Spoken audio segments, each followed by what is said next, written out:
Previously, it was a community, basically African American in this particular area. The business corridor on South 7th Street was mostly a Jewish business corridor. So that's where it was. And then it's real diverse at this point. But previously, we had some bumps and bruises along the way with various different cultures as a result of it. But right now,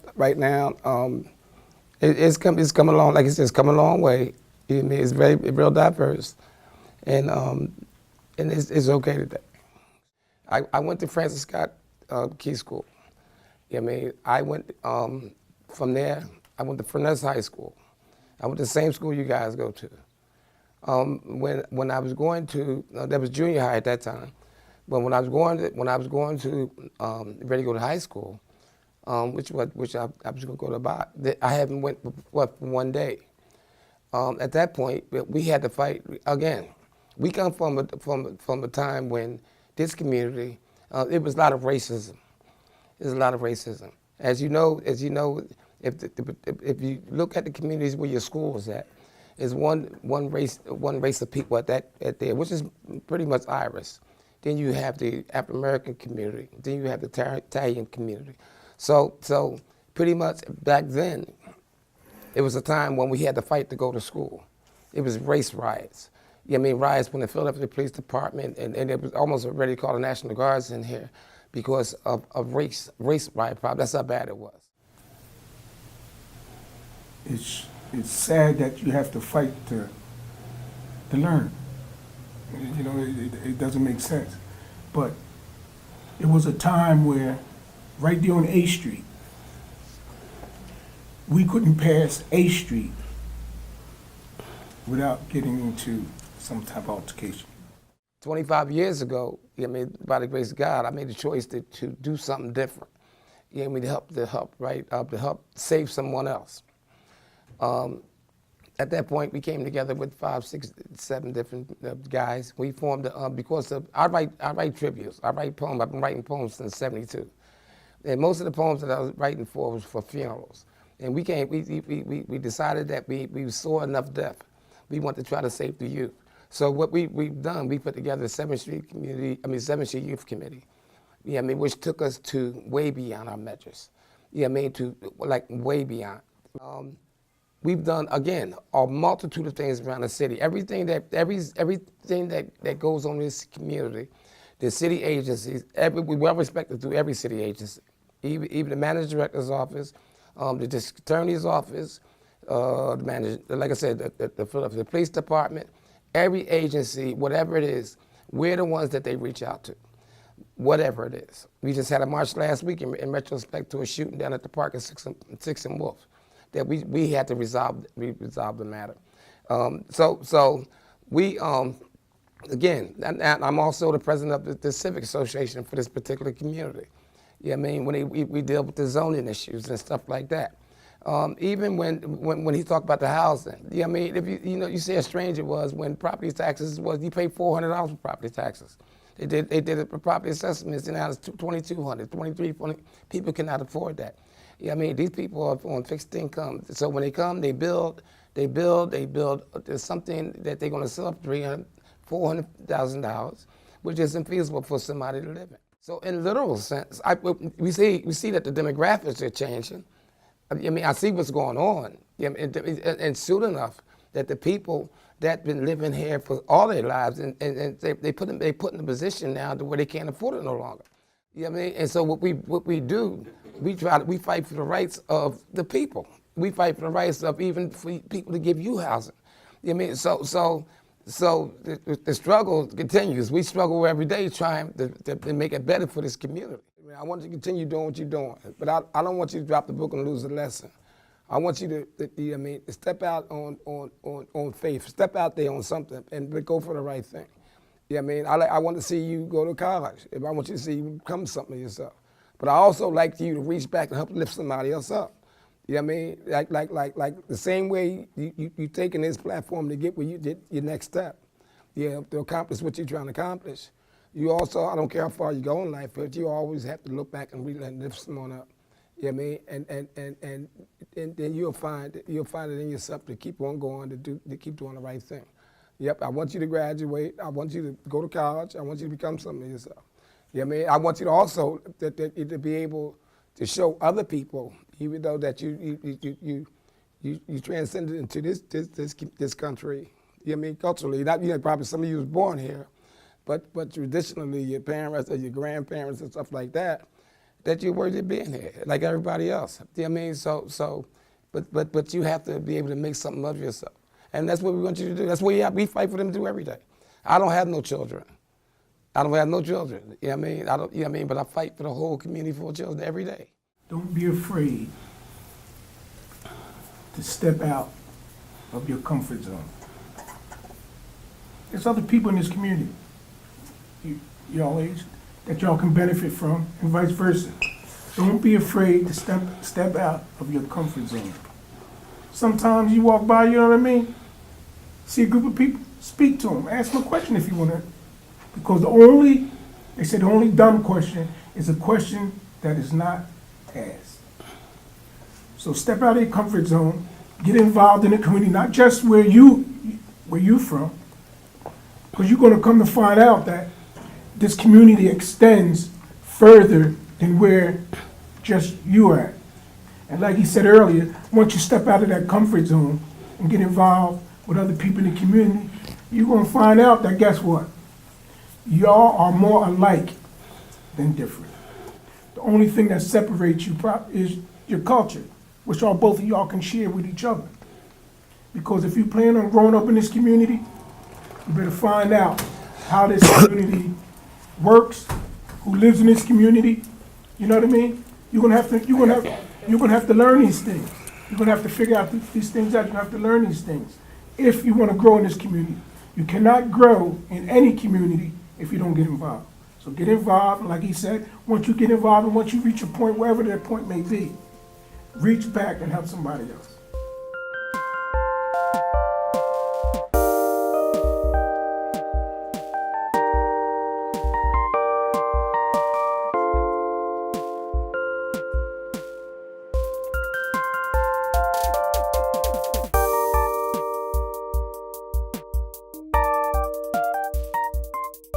Mr. Young, that's what they know me by.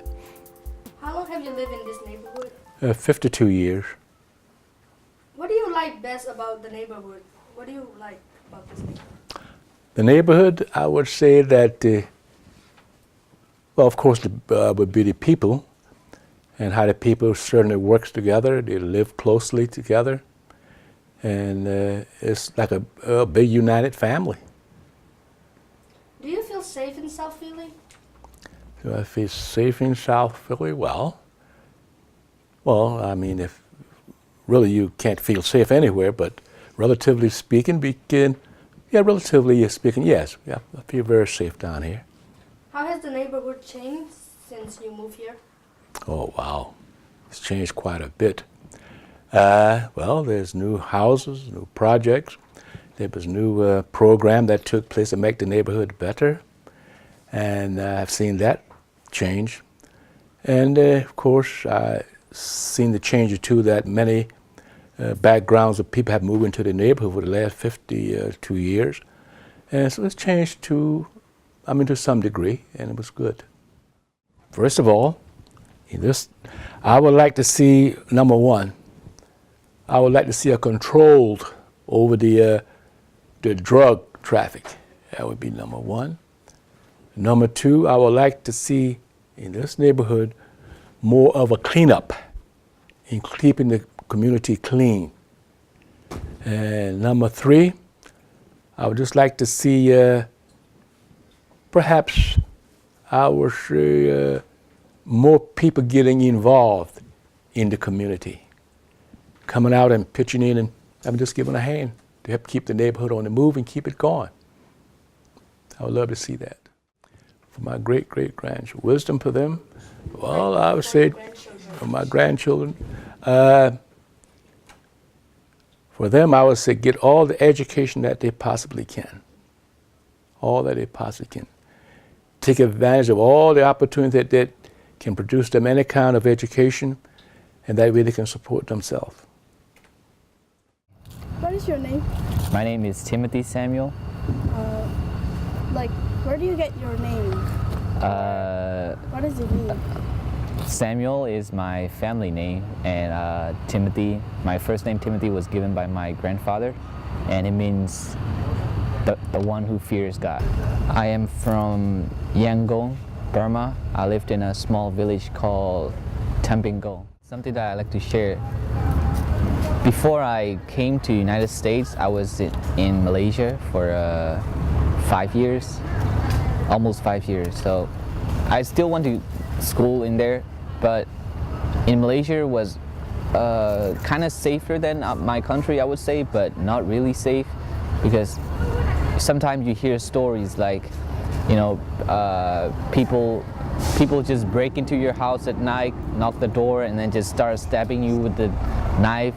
But I don't know if it's true or not, but it's the stories that you hear, so you feel kind of afraid. You have this fear of getting you have this fear of going to be a victim of that story, you know. So, you know, you hear different kind of stories, but nothing's happened to our family, so it was okay. But the life in village was, my grandfather, he was a hunter, so he and his brother, which is I would say my grand uncle, they would go hunting most of the time. So, but for me, I would be out in my village, hanging out with my friends all the time after school. If there's school, we go to school. So yeah, I was really young back then, so I would be playing all the time. But some of the things that I like about these schools here are they give you like summer programs, like which you can make up, you know, like if you miss a test, you can make it up. And the teachers always go easy on you guys. Every teacher in Burma, they would have a stick made out of bamboo. So that bamboo stick, it won't break when you hit, because it's made out of bamboo. It would bend. So, and it really hurts because it's not too big. It's like really small and long, so it would hurt really bad. And they would beat you up with that, and on your hand, on your leg, whatever they want. And sometimes they would pull your ear, your belly, you know. And sometimes they would ask you to kneel in front of the class and then put your hands up. And then when you're kneeling, they will put some small stone under your knee, so you have to like put your knee on the small stone, then you have to put your hands up. Yeah, those are some of the punishment that the teachers will give. The teacher is going easy on you. They treat you really well and not being punish you a lot, like you know, physically punishments. But they still do give you punishment like detention, you know, suspensions, calling your parents and talking with them. But they don't do that back in my country. They would just beat you up or give you punishment. They would never, you know, have a conversation with your parents to talk about how your kids is doing in school. But in here they do that. So those are one of the things that it's great about schools here. So your parents will always know what's going on with their kids in school, how they're doing, are they doing well or not.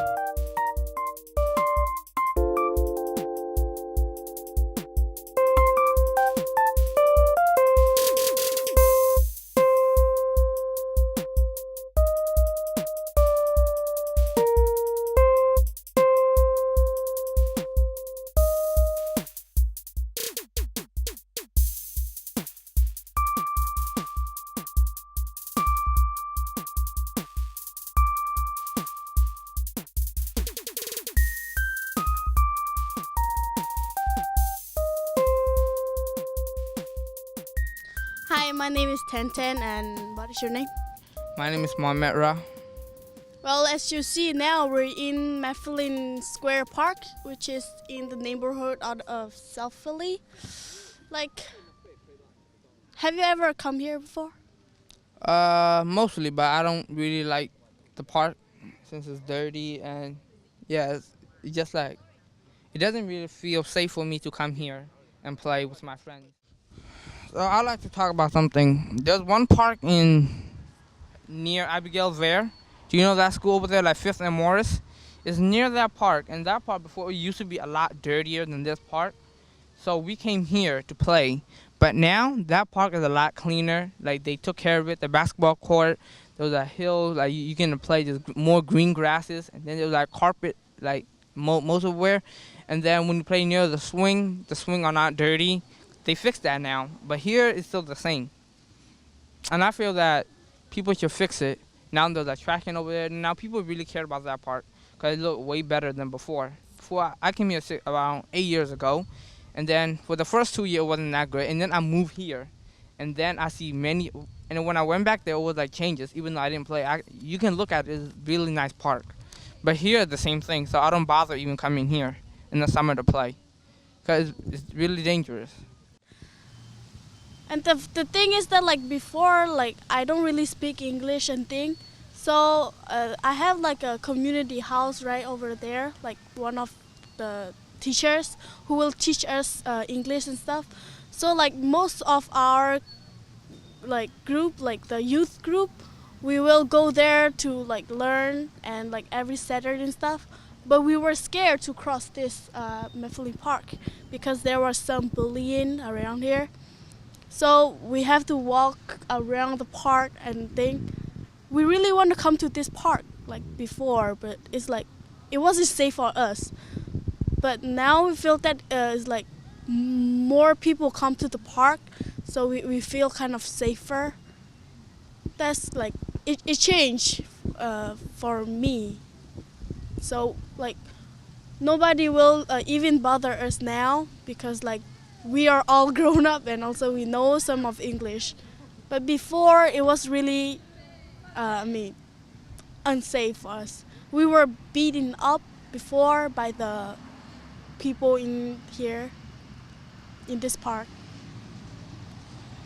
But now it kind of changed. And also like what I want to add is that like it's kind of like a good thing too, because like many families like come here and also they play like sports and stuff here, but like the environment is not really good. But when I come here I feel happy because like people are like surrounded, we were surrounded by people we know and with the family that we know. Sometimes we will sit down and we talk, we play. The only thing that I really disagree about is like the environment, the gambling, and the smoking stuff. This time right here, right now, I feel really peaceful in here. It's because like looking at all the trees, the grass, the leaves, it's peaceful.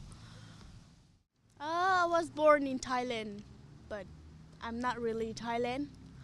My parents are from Burmese and their traditional language, language is Korean. Same for me. I'm here too, you know, right?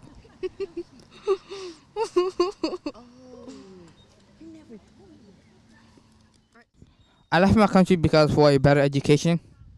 And it's like for a better life, because like in Thailand there wasn't really good opportunity for education, and also we like our life was hard there, so we come here hoping that we will get a better life and a better education.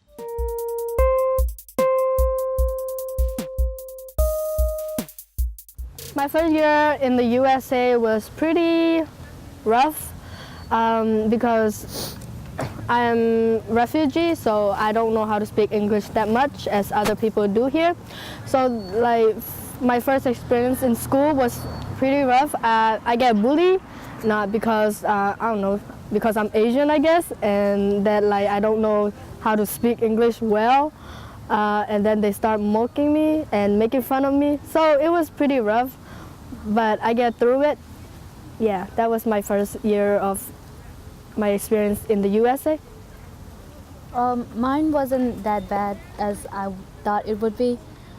People at my school were very nice. The first day, since I don't know English, I was quiet, but they approached me and say hi, and they started talking to me. Back in Burma, people, like, it's like everybody dreams to come to the USA. Like, everybody plan and everybody wishes to come to the USA, and everybody believe that the American is like a place of like wealth and full of education, and just like you don't have to do work anymore, you're free, and you're gonna be rich, you're gonna be famous, all those kind of stuff. That's what everybody think. But now that I am here, for education, it is really good. There's a lot of chance for better future for kids. But technically, don't think that you become rich and wealthy right away. You have to work and you have to earn.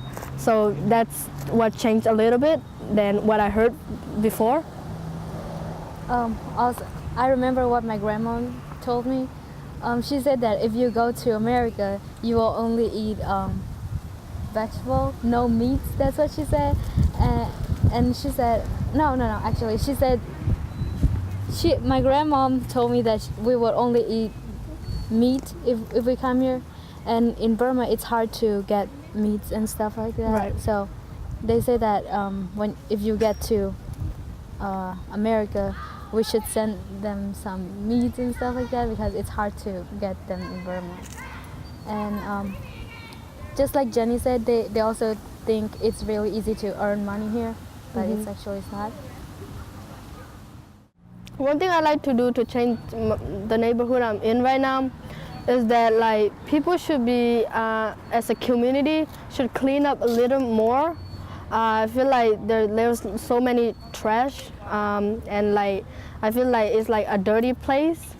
Like going into detail, like my house, I have a neighbor, like they drink and they never like clean up their mess behind it. And for me, like for my family who doesn't drink, like the smell and the bottle and those stuff like really irk us. So like I think like people like should consider other and like trying to be more cleaner.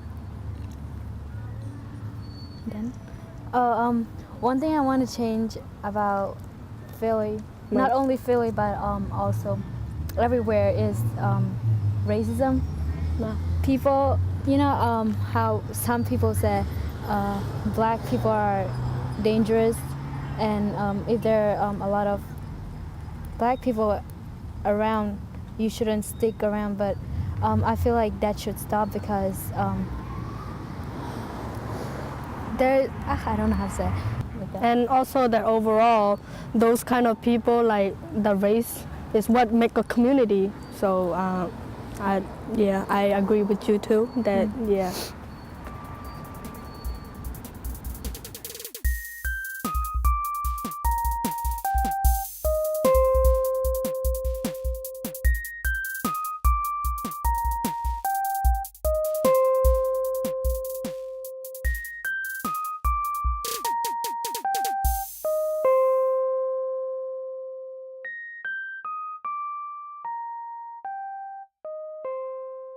Tell us some of the things that you like about South Philly and some of the things that you don't like about South Philly. I see. What I really love about South Philadelphia is very diverse.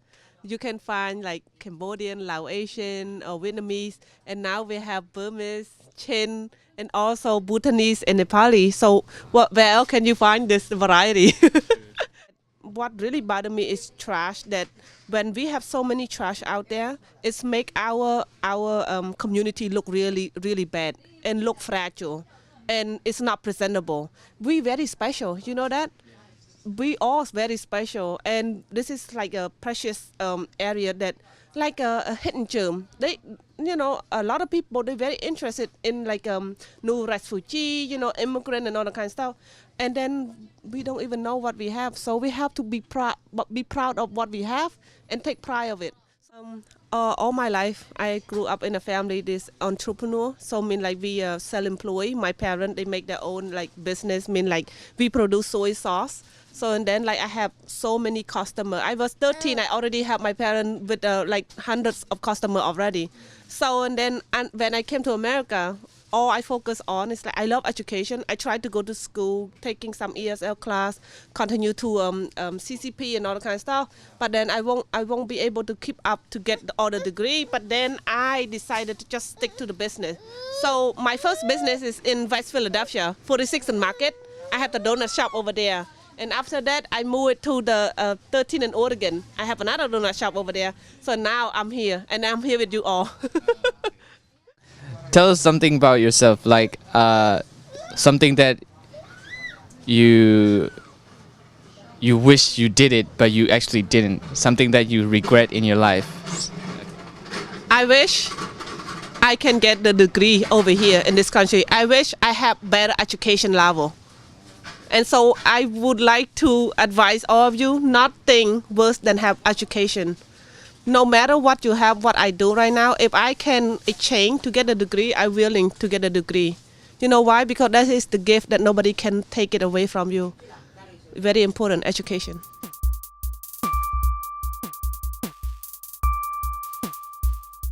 I like about Philadelphia is like we are here, come from Burma. We have all kind of people. You know, it's very cool.